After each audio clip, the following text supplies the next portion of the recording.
자, 경제학의 주요 기본 개념들에 대해서 한번 이야기를 해볼게요. 1번, 기회비용은 어떤 선택을 함에 따라 포기해야 하는 여러 대안들 중에 가치가 가장 큰 것이다. 이 문장은 2017년도 간평에 나왔던 선지입니다. 자, 기회비용이란 무언가를 할 때 이제 다른 것들을 포기하게 되는데 그 중에서 가치가 제일 높은 걸 말하죠. 두 가지로 구성이 되어 있습니다. 하나는 회계적, 명시적 비용을 말하고 다른 하나는 이제 포기한 거, 암묵적 비용을 이야기합니다. 따라서 이제 기회비용은 그 회계적 비용과 암묵적 비용의 합이라고 볼 수 있는데 내가 포기한 게 여러 개예요. 근데 여러 개를 어차피 동시에 할 수는 없잖아요. 따라서 그 중에서 가치가 가장 큰 것에 이제 요 하나의 데이터만을 이제 고려를 하게 되는 거죠. 맞는 문장입니다. 두 번째, 무역 상대국이 관세를 부과하면 우리도 관세로 보복해야 한다라는 건 실증 경제학의 내용에 속한다. 이게 이제 실증 경제학이 있고요. 그 다음에 규범 경제학이 있습니다. 실증 경제학이라는 건 이제 A면 B다.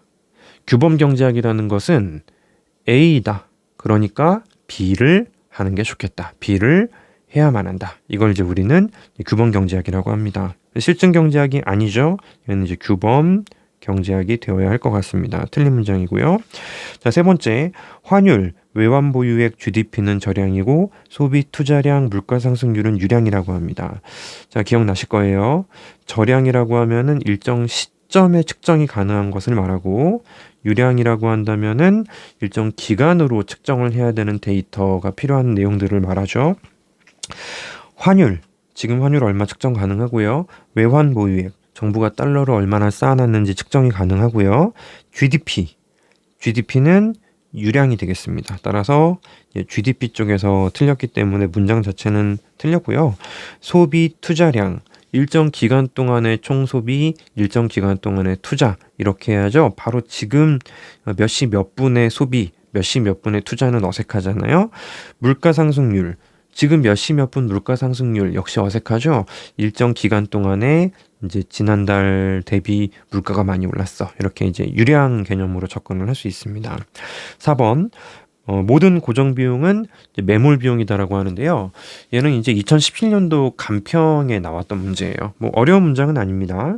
그 매몰 비용이라는 게 있고 비매몰이라는 게 있죠. 고정 비용은 이제 매몰 비용, 즉 회수가 불가능한 비용이 될 수도 있고요. 이제 예를 들면은 광고비를 지급하기로 했는데 사업을 접어도 돈을 내야 돼요. 근데 비매몰 비용, 회수가 가능한 것도 있습니다.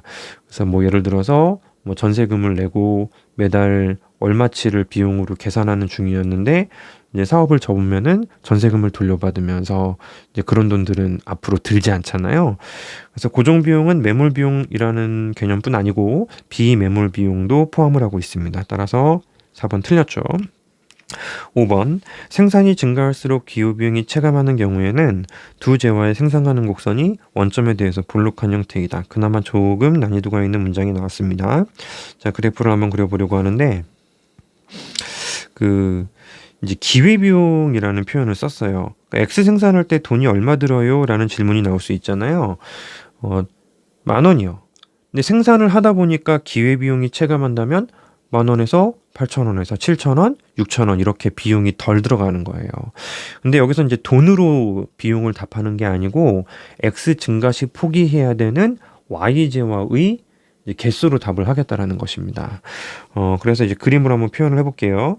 X 생산량이 적을 때가 있었어요. X 생산량이 적을 때에는 X를 플러스 1 하기 위해서 Y제를 많이 포기를 했어야 합니다.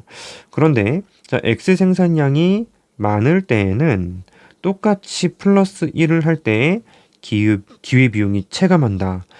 덜 포기해도 괜찮아요. 두 개만 포기하면 된다. 이런 상태를 우리는 기회비용이 생산량이 증가할수록 체감한다라고 표현을 하고 있습니다. 따라서 자, 이를 이제 그림으로 쭉 따라서 표현을 해보면은 이런 느낌이죠. 원점에 대해서 볼록한 이제 생산 가능 곡선, 생산 가능한 궤적이 나타나게 된다. 이렇게 판단을 할 수가 있습니다. 따라서 얘는 어려운 문장이었고요. 이제 맞습니다. 경제학을 처음에 공부를 시작할 때 어울리는 문장은 사실 아니지만 지금 맛을 보고 앞으로 계속 점검을 해 나가시면 될 거예요. 그리고 이 문장은 이제 2017년도 간평에 나왔던 선지 중에 하나입니다. 6번. 그 기술 진보가 이루어지면 생산 가능 곡선은 원점으로부터 이제 바깥쪽으로 이동한다라고 합니다.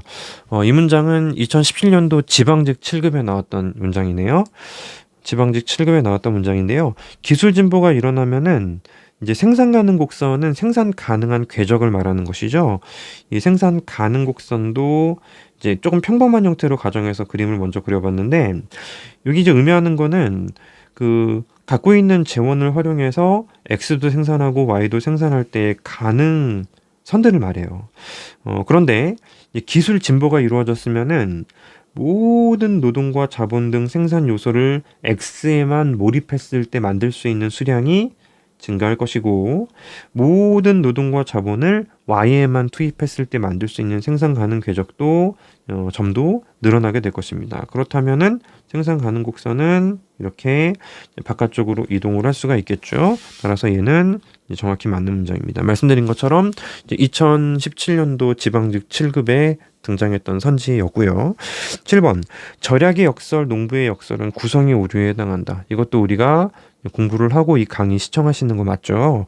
일부는 소득이 늘었는데 근데 전체에 영향을 미치면서 전체적으로 소득이 감소하는 걸 구성의 오류라고 합니다. 절약의 역설부터 보시면요. 이 공간에다 적어볼게요. 개인적으로 저축은 늘었는데 그러다 보니까 이제 소비도 줄거든요. 소비가 감소하게 되면은 경제의 소득도 줄죠. 안 쓰는데 더 만들 이유가 없잖아요. 소득이 줄면은 벌어야지 저축하죠. 그래서 전체 저축은 감소할 수도 있는 것입니다. 전체 저축이 감소하는 충격이 발생하게 될 것이고, 이러한 상황을 보고 우리는 이제 개인의 어떤 이제 현상과 전체를 이제 항상 같은 방향이라고 볼 수 없다라는 구성의 오류에 해당하는 사례로 볼 수가 있습니다. 농부의 역설도 마찬가지예요. 개개인의 농부들이 이제 많이 만들었어요. 그래서 소득이 늘어난다라고 판단하는데, 근데 많이 만들었기 때문에 이 가격이 떨어져 버린 거예요. 가격이 떨어져 버리면서 실제로 전체 소득은 줄어들 수도 있다라는 거죠. 물론 그때 개인의 소득도 감소하게 됩니다. 소득이 늘어나는 충격으로 출발된 것이 결국에 소득의 감소로 떨어지기 때문에 이 역시 구성의 오류의 사례에 해당하는 것입니다. 따라서 7번은 맞는 문장이 되겠죠.